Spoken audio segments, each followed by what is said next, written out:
Fantaseando audiolibros. Así que supongo que si has llegado hasta aquí es porque estás disfrutando la lectura de este libro.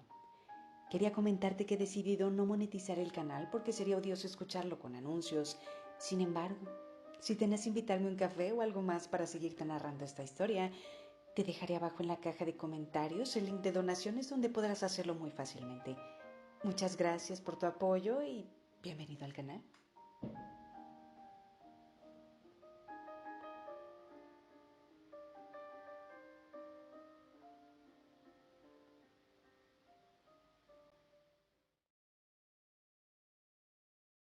Capítulo 4. Tomadora de secretos. La siguiente pista fue en las paredes. No hice caso omiso de esta señal, pero tampoco capté todas sus implicaciones. Del diario de Navani Cole, Cheses 1174. «Corro por el agua», dijo Dalina, volviendo en sí. Se movía, avanzando. La visión tomó forma a su alrededor. El agua cálida le salpicaba las piernas a cada lado. Una docena de hombres con martillos y lanzas corría por las aguas poco profundas. Elevaban las piernas a cada paso, alzando los muslos en paralelo con la superficie, como si estuvieran en un desfile. Solo que ningún desfile había sido jamás una loca desbandada como la que se estaba produciendo en este momento. Obviamente, correr de esta manera les ayudaba a moverse a través del líquido. Intentó imitar el extraño paso.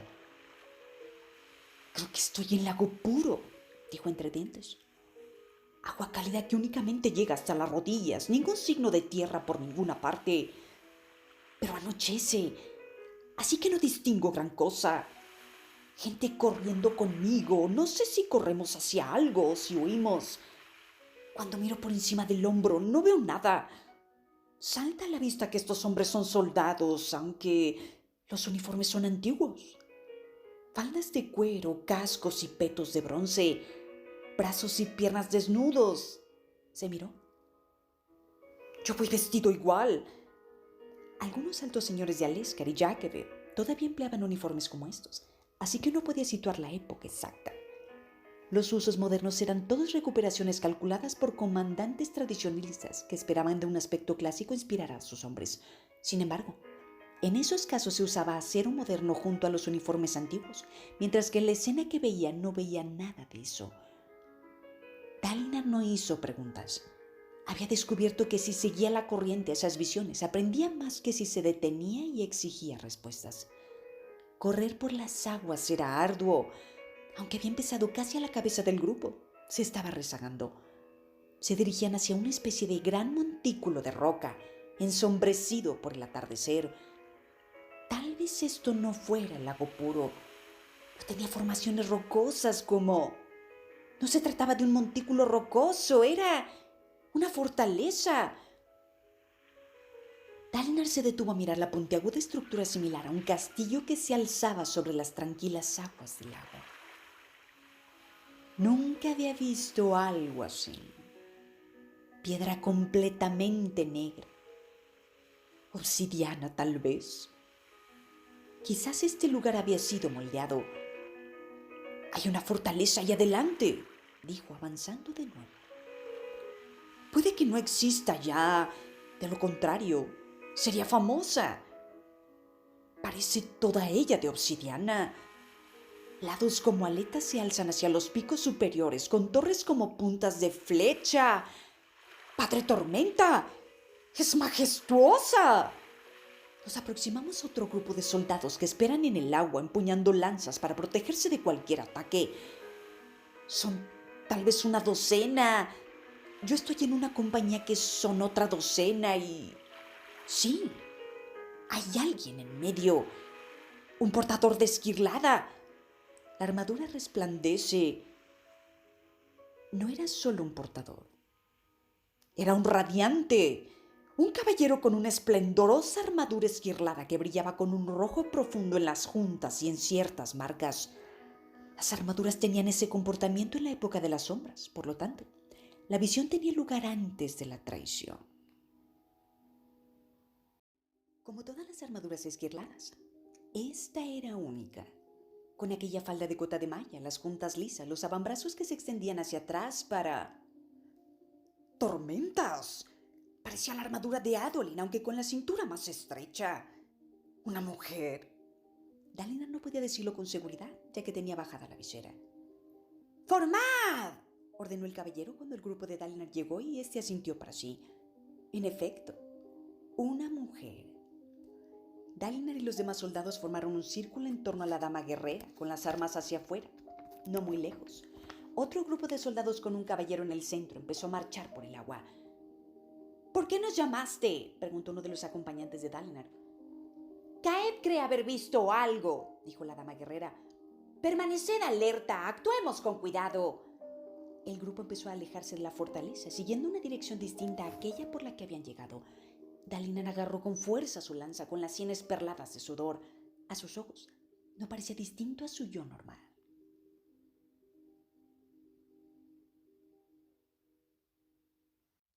Seguía sin saber gran cosa de estas visiones.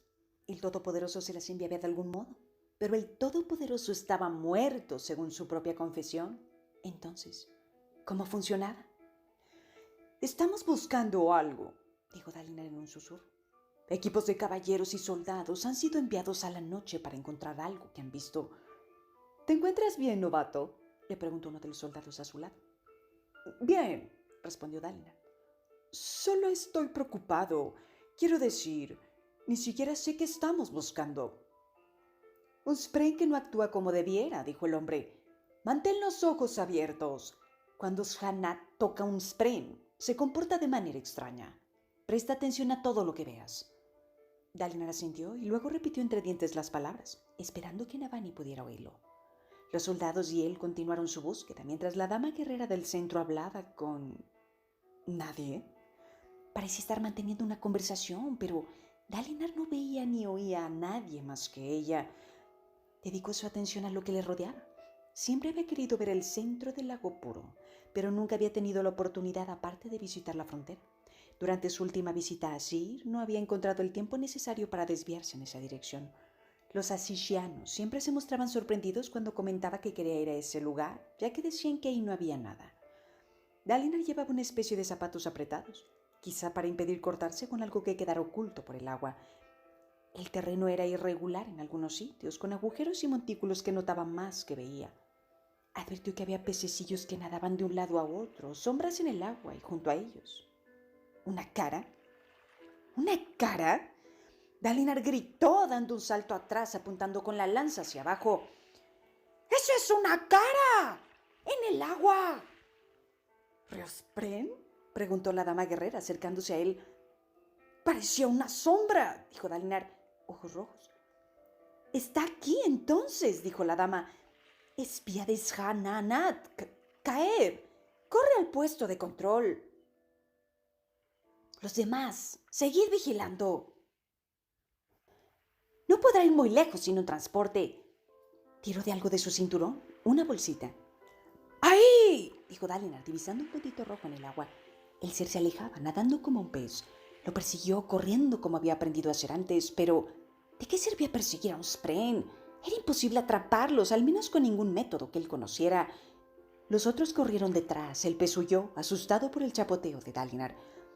«Estoy persiguiendo a un Spren», dijo Dalinar entre dientes. «Es lo que hemos estado cazando. Se parece un poco a una cara oscura con ojos rojos. Nada en el agua como un pez. ¡Espera! ¡Hay otro! Se une a él, es más grande, como una figura plena de unos 6 palmos. Una persona nadando, pero como una sombra. ¡Es... ¡Tormentas!», exclamó de pronto la dama guerrera. ¡Ha traído escolta! El Spren más grande se retorció antes de zambullirse en el agua para desaparecer en el fondo rocoso. Dalinar se detuvo, sin saber si seguir persiguiendo al más pequeño o quedarse ahí. Los demás dieron media vuelta y empezaron a correr en dirección contraria. ¡Oh! Dalinar retrocedió cuando el fondo rocoso del agua empezó a temblar y tropezó y cayó al agua, tan clara que alcanzó a ver el suelo resquebrajándose bajo él, como si algo grande golpeara desde abajo. ¡Vamos!, gritó uno de los soldados, agarrándolo por el brazo. Dalinar se puso en pie como pudo mientras las grietas del suelo crecían. La superficie del agua, antes tranquila, borboteó y se removió. El suelo saltó, casi derribando de nuevo a Dalinar. Ante él, varios soldados cayeron. La dama guerrera permaneció firme, mientras una enorme hoja esquirlada se formaba en sus manos. Dalinar miró por encima del hombro a tiempo de ver la roca emerger del agua. ¡Un brazo largo! Fino, de unos 15 palmos de largo, brotó del agua y luego cayó como para aferrarse con fuerza al lecho del lago. Otro brazo se alzó cerca con el codo hacia el cielo y luego los dos se arquearon como si estuvieran unidos a un cuerpo que hiciera reflexiones. Un cuerpo gigantesco se alzó del suelo rocoso. Era como si hubiera enterrado a alguien en la arena y en ese momento estuviera emergiendo de lo profundo. El agua caía de los lados de la espalda irregular y picada de la criatura, que estaba cubierta de trozos de corteza, pizarra y hongos submarinos. El spray, de algún modo, había animado la piedra.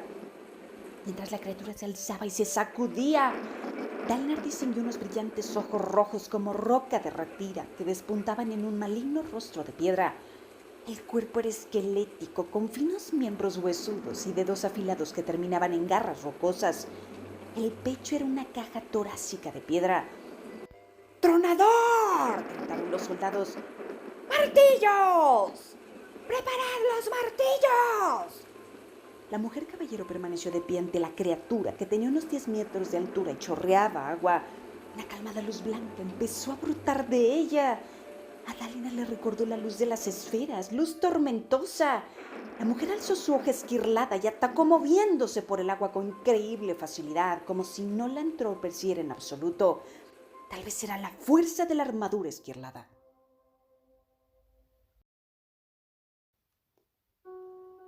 Fueron creados para observar, dijo una voz junto a Dalinar. Este miró al soldado que le había ayudado a levantarse antes, un celayo de rostro alargado, cabeza calva y nariz ancha. Extendió la mano para ayudar al hombre a levantarse. El hombre no había hablado así antes, pero Dalinar reconoció la voz. Era la misma que oía al final de la mayoría de las visiones. El Todopoderoso. Los caballeros radiantes, dijo el Todopoderoso, de pie junto a Dalinar, observando a la mujer mientras ésta atacaba a la criatura de pesadilla.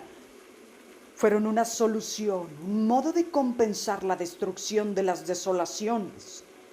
10 órdenes de caballeros, fundadas con el propósito de ayudar a los hombres a luchar y luego reconstruir.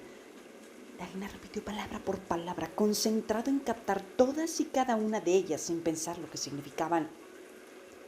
El Todopoderoso se volvió hacia él. Me sorprendí cuando llegaron estas órdenes. Yo no enseñé esto a mis heraldos. Fueron los Spren, en un intento de imitar lo que yo había dado a los hombres, quienes lo hicieron posible. Tendrás que reinstaurarlos. Esta es tu tarea. Unirlos. Crear una fortaleza que pueda capear la tormenta. Irrita a Odium. Convéncelo de que puede perder y nombra un campeón. Él aprovechará esa oportunidad en vez de arriesgarse a una nueva derrota como has sufrido tantas veces. Es el mejor consejo que puedo darte. Dalinar repitió las palabras. Más allá, la lucha comenzó de verdad, entre agua y fragmentos de roca pulverizada. Los soldados se acercaron empuñando martillos e inesperadamente estos hombres también brillaron de luz tormentosa, aunque mucho más débilmente. ¿Te sorprendió la llegada de los caballeros?, le dijo Dalinar al Todopoderoso. ¿Y esta fuerza, este enemigo, consiguió matarte?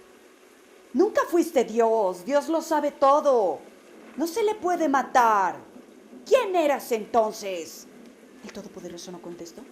No podía. Dalinar se había dado cuenta de que las visiones eran una especie de experiencia predeterminada, como una obra de teatro. La gente que había en ellas podía reaccionar ante él como actores que pudieran improvisar hasta cierto punto, pero el Todopoderoso no lo hacía nunca. Haré lo que pueda, dijo Dalinar. Los reinstauraré, me prepararé. Me has dicho muchas cosas, pero hay algo que he descubierto yo solo. Si era posible acabar contigo, entonces, al que es como tú, a tu enemigo, se le podrá matar también probablemente. La oscuridad se cerró sobre Dalinar. Los gritos y salpicaduras se fueron apagando. ¿Había ocurrido esta visión durante una desolación o entre dos de ellas? Nunca le decían lo suficiente. Mientras la oscuridad se evaporaba, se encontró tendido en una pequeña sala de piedra en su campamento. Navani estaba arrodillada a su lado, apoyándose en la carpeta mientras movía la pluma al escribir. Tormentas. Sí que era hermosa. Era madura, con los labios pintados de rojo y el cabello rodeándole la cabeza en una compleja trenza que chispeaba con rubíes. Llevaba un vestido rojo sangre. Ella lo miró, advirtió que parpadeaba de regreso a la conciencia y sonrió. Era... empezó a decir él. ¡Calla!, respondió ella, sin dejar de escribir. Esa última parte parecía importante. Escribió durante un momento y finalmente retiró la pluma de la libreta que sostenía a través de la tela de su manga. Creo que lo tengo todo. Es difícil cuando cambias de idioma. ¿Cambia de idioma? Al final. Antes hablabas en Selai, una forma antigua desde luego, pero tenemos archivos de eso. Espero que mis traductoras puedan encontrar sentido a mi transcripción. Tengo algo oxidado mi dominio del idioma. Deberías hablar más despacio cuando hagas esto, querido. No creo que sea fácil eso que me pides, dijo Dalinar poniéndose en pie. Comparado con lo que había sentido en la visión, el aire era frío. La lluvia golpeaba los postigos cerrados de la habitación, aunque sabía por experiencia que al final de sus visiones significaba que la tormenta ya casi había pasado. Sintiéndose exhausto, se dispuso a sentarse en un sillón junto a la pared. Solo Navani y él estaban en la habitación, lo prefería así. Renarian y Adolin capeaban la tormenta cerca en otra habitación del cuartel general de Dalinar, y bajo la antena vigilancia del capitán Kaladin y sus hombres del puente convertidos en guardaespaldas. Tal vez debería invitar a más eruditas a observar sus visiones. Ellas podrían anotar sus palabras y luego debatir entre ellas para producir la versión más precisa. Pero, tormentas, ya le resultaba bastante vergonzoso que una sola persona lo observara en ese estado, mientras deliraba y pataleaba. Creía en las visiones, incluso confiaba en ellas, pero eso no significaba que no fuera embarazoso. Navani se sentó a su lado y lo rodeó con sus brazos. ¿Fue mala esta visión? No, mala no. Correr un poco y después luchar. No participé. La visión terminó mucho antes de que tuviera que ayudar. Entonces, ¿a qué viene esa cara? Tengo que reinstaurar los caballeros radiantes. ¿Reinstaurar? ¿Pero cómo? ¿Qué significa eso? No lo sé, no sé nada. Solo tengo atisbos y oscuras amenazas. Se avecina algo peligroso, eso es seguro. Tengo que detenerlo. Ella apoyó la cabeza en su hombro. Dalinar contempló la chimenea que crujía suavemente, confiriendo a la pequeña habitación un brillo cálido. Era una de las pocas chimeneas que no se habían convertido a los nuevos artilugios calefactores fabriales. Prefería el fuego de verdad, aunque no podía decírselo a Navani. Ella se esforzaba por procurar nuevos fabriales a todos. Pero, ¿por qué tú?, preguntó Navani. ¿Por qué tienes que hacer esto? Porque un hombre nace rey y otro mendigo. Así es el mundo. ¿Te resulta fácil? Ni mucho menos, dijo Dalinar. Pero no tiene sentido exigir respuestas, sobre todo si el Todopoderoso está muerto. Tal vez no tendría que haber compartido ese hecho con ella. Expresar en voz alta esa idea podía convertirlo en hereje, hacerle perder sus propios fervorosos, darle a Sadeas un arma contra el trono. Si el Todopoderoso estaba muerto, ¿qué adoraba Dalinar? ¿En qué creía? Deberíamos registrar tus recuerdos de esta visión, dijo Navani, con un suspiro, apartándose de él, mientras están frescos. Dalinar asintió. Era importante tener una descripción que encajara con las transcripciones. Empezó a contar lo que había visto, hablando a un ritmo que ella pudiera seguir mientras lo anotaba todo. Describió el lago, las ropas de los hombres, la extraña fortaleza en la distancia. Ella comentó que la gente que vivía ahí contaba historias de grandes estructuras en el lago puro. Los eruditos las consideraban mitología. Dalinar se levantó y se puso a caminar mientras pasaba a describir aquella criatura impía que había surgido del lago.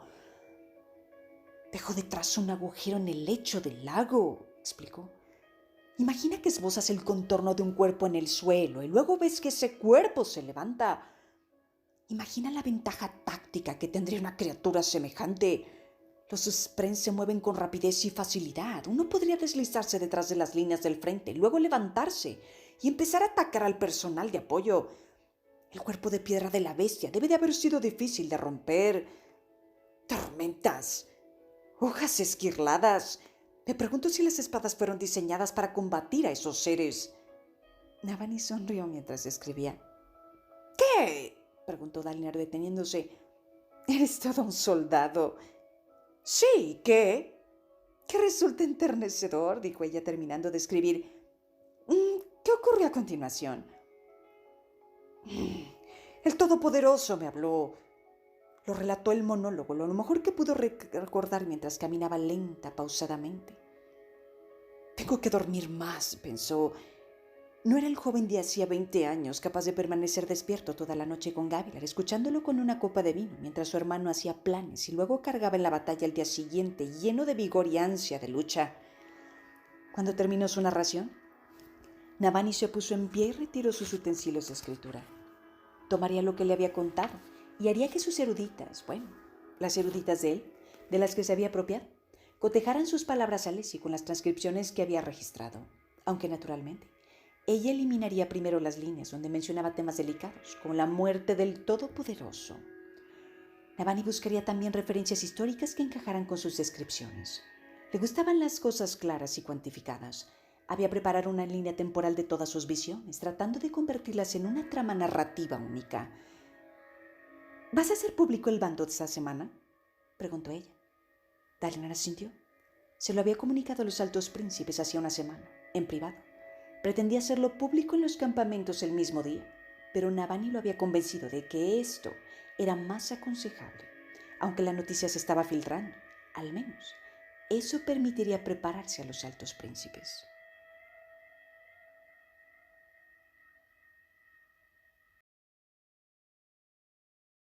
El bando se divulgará dentro de unos días, dijo, antes de que los altos príncipes puedan presionar más a Elhokar para que lo retire. Navani frunció los labios. Hay que hacerlo, dijo Dalinar. Se supone que tienes que unirlos. Los altos príncipes son niños malcriados, repuso Dalinar, para hacer que cambien de actitud. Harán falta medidas extremas. Si rompes el reino, nunca lo unificaremos. Entonces procuraremos que no se rompa. Navani lo miró de arriba abajo y luego sonrió. He de admitir que prefiero esta versión más segura de ti. Si pudiera tomar prestada un poco de esa confianza en lo referido a nosotros. Me siento bastante confiado respecto a nosotros, dijo él, atrayéndola. ¿Ah, sí? Porque tanto viajar entre el palacio del rey y tu complejo me hace perder un montón de tiempo cada día. Si pudiera trasladar mis cosas aquí, digamos, a tu complejo, todo sería mucho más fácil, seguro. No. ¿Estás convencido de que no nos dejarán casarnos, Dalinar? ¿Qué más podemos hacer? Es por una cuestión de moral. Tú mismo has dicho que el Todopoderoso estaba muerto. Las cosas están bien o están mal, dijo Dalinar, testarudo. El Todopoderoso no interviene en eso. Dios no se pronuncia sobre si sus órdenes están bien o mal, repuso ella llanamente. Sí lo hace. Cuidado. Empiezas a hablar como Jasna. De todas formas, si Dios está muerto, Dios no está muerto. Si el Todopoderoso murió, entonces que nunca fue Dios y punto. Ella suspiró, todavía cerca de él. Se puso de puntillas y lo besó y no con recato. Navani consideraba que el recato era para los tímidos y los frívolos. Fue un beso apasionado, apretada contra su boca, empujando la cabeza de él hacia atrás, anhelando más. Cuando ella se retiró, Dalinar se quedó sin respiración. Ella le sonrió, dio media vuelta y recogió sus cosas. Él no había advertido que las soltaba durante el beso para encaminarse luego hacia la puerta. Te advierto que no soy una mujer paciente. Soy tan malcriada como estos altos príncipes, acostumbrada a conseguir lo que quiero. Él bufó. Ninguna de las cosas esa era cierta. Ella podía ser paciente, pero solo cuando le convenía. Lo que quería decir era que en este momento no le convenía. Abrió la puerta y el capitán Caladín en persona se asomó a inspeccionar la habitación. El hombre del puente, desde luego, era serio en su trabajo. «Acompaña a la casa, soldado», le dijo Dalinar. Caladín saludó. Navani pasó de largo y se marchó sin decir adiós, cerrando la puerta y dejando a Dalinar de nuevo a solas. Este dejó escapar un profundo suspiro, se acercó al sillón y se sentó a pensar junto a la chimenea. Cuando poco después despertó sobresaltado, el fuego se había apagado. ¡Tormentas! Se quedaba dormido en pleno día.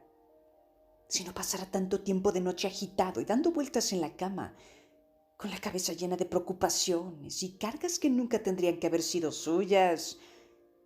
¿Qué había sido de los días sencillos? Recordaba cuando solo tenía que llevar la mano a la espada, con la seguridad de que Gavilar se encargaría de lo difícil. Se desperezó, incorporándose.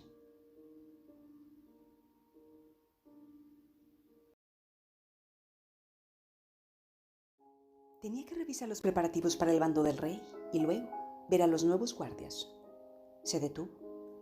La pared de su habitación tenía una serie de nítidos arañazos blancos que formaban glifos. Estaban ahí antes. 62 días, decían los glifos. La muerte sigue. Poco después, Dalinar permaneció en pie, erguido, con las manos unidas a la espalda mientras escuchaba a Navani consultar con Rushu, una de las eruditas de Kholin. Adolin esperaba cerca, inspeccionando una piedra blanca que habían encontrado en el suelo. Aparentemente, la habían arrancado del friso ornamental que enmarcaba la ventana de la habitación y luego la habían usado para escribir los glifos. La espalda recta, la cabeza alta, se dijo Dalinar. Aunque en realidad estés deseando desplomarte en ese sillón. Un líder no se desplomaba. Un líder conservaba la calma, incluso cuando menos calmado se sentía. Sobre todo entonces. «Ah», dijo Rushu, una joven fervorosa de largas pestañas y labios gordezuelos. «Mira qué líneas tan torpes. Qué simetría tan impropia. ¿Quién hizo esto? No está habituado a dibujar glifos. Casi han escrito muerte mal.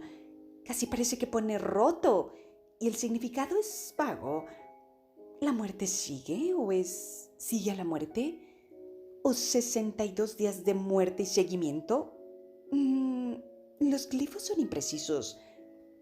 «Tú haz la copia, Rushu», dijo Navani. «Y no hables de esto con nadie, por favor». «¿Ni siquiera contigo?», preguntó ella con voz distraída mientras escribía. Navani suspiró. Se acercó a Dalinar y a Adolin. «Es competente en su trabajo», dijo en voz baja, «pero a veces se distrae un poco. De cualquier forma, sabe de escritura más que nadie. Es uno de sus muchos temas de interés». Dalinar asintió, sofocando sus temores. «¿Por qué harían esto?», preguntó Adolin, soltando la roca. «¿Es algún tipo de oscura amenaza?» «No», respondió Dalinar. Navani lo miró a los ojos. «Rushu», dijo, «déjanos un momento». La mujer no respondió al principio, pero se marchó cuando volvieron a insistirle. Al otro lado de la puerta guardaban los miembros del Puente 4 en el exterior, guiados por el capitán Caladín, que tenía el rostro ensombrecido. Había escoltado a Navani y a su regreso se había encontrado con esto. Luego, inmediatamente, envió a sus hombres para que comprobaban que Navani se encontraba bien y la llevaran de vuelta. Obviamente, consideraba que lo ocurrido era culpa suya y pensaba que alguien se había colado en la habitación de Dalinar mientras se dormía. Dalinar le indicó que pasara. Caladín se apresuró a obedecer y, por fortuna, no vio que Adolin tensaba la mandíbula al verlo. Dalinar estaba luchando contra el portador de Esquilada Parshendi cuando Caladín y Adolin se enfrentaron en el campo de batalla, pero había oído comentarios sobre su encontronazo. A su hijo, desde luego. No le gustó saber que ese hombre de ojos oscuros, perteneciente al puente, estaba al mando de la guardia de Cobalto. «Señor», dijo el capitán Caladín, «me siento avergonzado. Una semana en el puesto y le he fallado». «Cumpliste las órdenes, capitán», respondió Dalinar. «Mis órdenes eran mantenerle a salvo, señor», dijo Caladín, sin poder disimular la furia que lo embragaba. «Tendría que haber apostado guardias en las puertas interiores de los aposentos, no solo afuera del complejo de habitaciones». «Seremos más cautelosos en el futuro, capitán», replicó Dalinar. Tu predecesor siempre apostaba a los guardias como tú has hecho y nunca hubo problemas. Eran otros tiempos, señor, respondió Kaladin, escrutando la habitación y entornando los ojos. Se concentró en la ventana, demasiado pequeña para que pudiera entrar nadie. Sigo preguntándome cómo han entrado. Los guardias no oyeron nada. Dalinar inspeccionó al joven soldado cubierto de cicatrices y de expresión sombría. ¿Por qué confío tanto en este hombre?, pensó. No podía explicarlo, pero a lo largo de los años había aprendido a fiarse de su intuición como soldado y como general. Algo en su interior le instaba a confiar en Kaladin y aceptaba ese presentimiento. Eso carece de importancia, dijo Dalinar. Kaladin lo miró fijamente. No te preocupes demasiado por cómo entraron para escribir en mi pared. Solo refuerza la vigilancia a partir de ahora. Puedes retirarte. Le hizo un gesto de asentimiento a Kaladin, que se retiró de mala gana y cerró la puerta. Adolin se acercó. El joven de hirsutos cabellos era tan alto como Dalinar.